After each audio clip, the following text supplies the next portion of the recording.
Ni bila, ne. Kdaj je postala individuum? To ni bilo takrat, ko se zaradi nasprotovanja staršev ni vpisala na univerzo. To ni bilo takrat, ko je šla na prvi zmenek in se nato čez nekaj let poročila. In niti ne takrat, ko se je pri 45 ločila. Za individuuma je tudi ni naredilo udejstvovanje v prostovoljnem delu pri izgradnji zavetišča za begunske otroke. Niti žrtvovanje za starejšega sina, za katerega je kasneje vzela srednjeročni kredit za njegovo šolanje v tujini.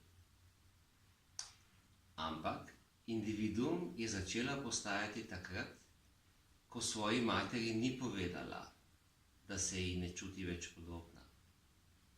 In ko ni poskušala več spreminjati svojega alkoholika očeta. Ko je nehala šimfati sosede in migrante, ki več zaslužijo kot ona sama v svoji državni službi, v kateri je do nedavna delala. Skratka, individuumi postanemo, ko nimamo več primera, ko v naši okolici ne obstaja več nekaj, kar smo mi. Smo samo tisto, kar smo, in hkrati tudi tisto, kar so vsi ostali.